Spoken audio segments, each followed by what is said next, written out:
Assalamualaikum warahmatullahi wabarakatuh. Berjumpa lagi bersama saya Fernando Oktareza dalam program The Radio. Dan di The Radio edisi kali ini kalau seperti biasanya saya selalu membawakan program ini sendirian tanpa teman yang menemani ya. Nah, di edisi The Radio kali ini saya tidak sendirian karena akan ditemani oleh salah satu penyiar dari Radio Smart FM juga yang sehari-harinya bekerja di balik layar sebagai produser dari channel YouTube dari Smart FM Palembang. Kita sapa, ini dia, Dery Aulia.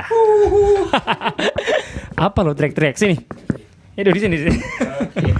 Oke, waduh ini tandem pertama kali kita ya di program The Radio. Untuk Smart Listener yang belum tahu bahwa yang menginisiasi program The Radio ini adalah saya. Bro Dery ternyata ya. Oke, gimana kabarnya Bro Dery? Alhamdulillah baik. Standar sekali pertanyaan. Oke, Bro Dery. Jadi hari ini kita seperti biasa di program The Radio selalu membahas berita-berita yang jadi headline beberapa hari terakhir. Nah, ini ada 2 berita. Biasanya 3 berita nih yang kita bahas. Hari ini ada 2 berita aja karena kita tandem sama Bro Dery pasti panjang ceritanya. Satu berita aja bisa sampai malam ini. Apa tema besarnya ini nanti? Tema besar ada 2 berita. Nah, ini bertepatan di hari Selasa ya, 2 Juni. Kita tahu bahwa Kementerian Agama, ini berita yang paling ditunggu-tunggu nih, khususnya oleh para calon jamaah haji terkait pembatalan keberangkatan haji jam 10 ya. Bro Dery kan yang nonton. Iya, aku nanya lagi ya. Nah, jadi di sini diangkat oleh tribunnews.com berita pembatalan calon jamaah haji akibat wabah corona. Ya, ini berdasarkan keputusan Kementerian Agama pada hari ini.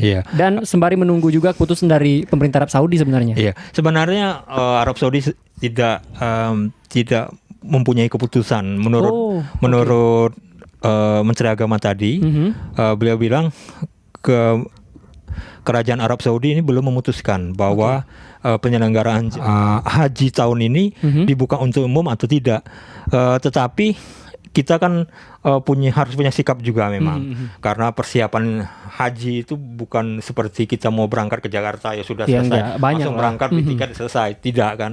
Jadi haji itu harus persiapannya luar biasa, dari jemaahnya sendiri, kesehatannya, kemudian juga para petugasnya, Nando. Karena belum kita hitung dari bulan Maret sampai dengan bulan Juni ini, berangkat kan bulan Juli, bulan awal akhir ini ya. Akhir Juni berangkatan. 3 bulan, berapa bulan nih jadi? Bulan Maret, April, Juni, 3 bulan. Tidak ada perhatian. Persiapan apa yang harus dilakukan kan? Nggak mungkin dong. Kalau orang tidak ada persiapan berarti kan? Kementerian Agama menjadi itu. Titik beratnya ini bagaimana cara Kementerian Agama harus memberikan pemahaman nih kepada para calon jamaah. Sebenarnya jemaah sudah tahu karena begini. Sudah menerka-nerka ya. Karena ada biaya tambahan yang harus dilakukan untuk berangkatnya kali ini. Pertama adalah pemeriksaan kesehatan, vaksin flu. Itu nggak ditanggung? Itu ditanggung sama haji dan segala macamnya, itu kan hampir 3 juta harganya. Misalnya kan kita bayar umum ya. Nah, mungkin kalau jemaah haji mungkin lebih murah, tapi ada tambahan biaya. Dan ada ada tambahan biaya ini ya tentunya membebankan jemaah haji lah ya, bahwa yang seharusnya hanya sekian bayar hajinya ditambah lagi untuk rapid test, pemeriksaan corona, pemeriksaan sehat segala macam, sehat dari corona ya, dari COVID-19.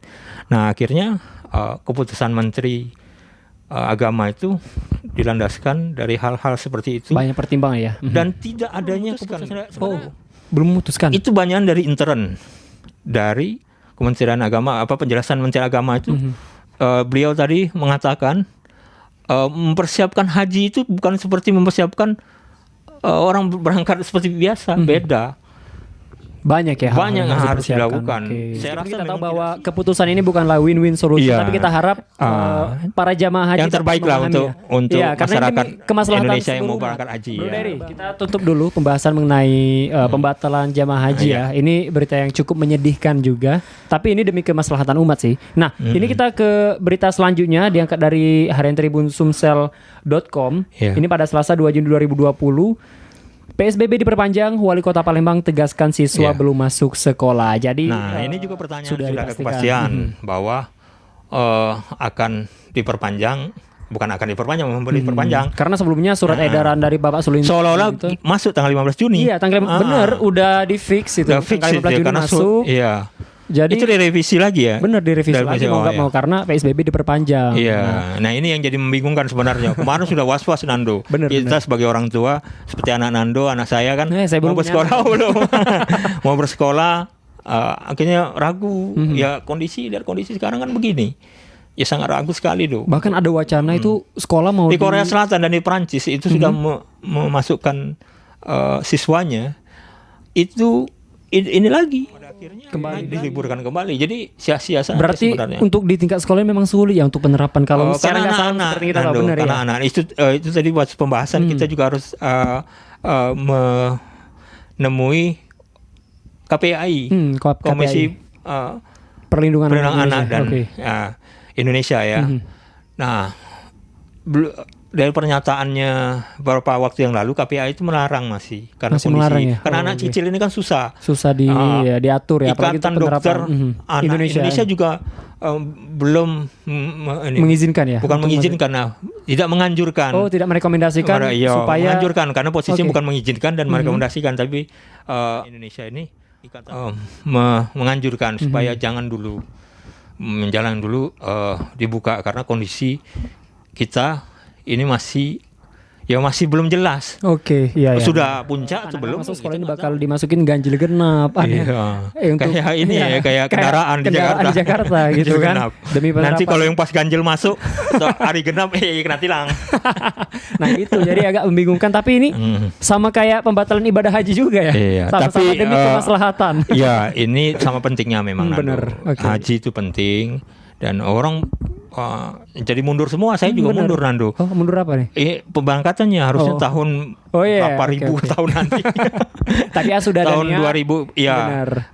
Maju setahun tentunya pasti seperti itu. Jadi yang sudah daftar yang sebelum-sebelumnya juga akan maju-maju terus ini. Berarti bukan jemaah haji tahun ini aja ya. Mungkin kita berdoa aja ditambah kuotanya oleh pemerintah Arab Saudi ya. Jadi enggak terlalu jauh. Apakah penerapan new normal ini memang harus dilakukan sih? Saya kurang tahu kalau new normal. Yang jelas kita ini kondisinya saat ini kesulitan. Apakah kita akan seperti ini? New normal itu ya pasti ada positifnya. Dan tentunya kita harap kita harap wabah ini karena ekonomi ini karena seluruh sektor kayaknya ini udah terdampak. Bener.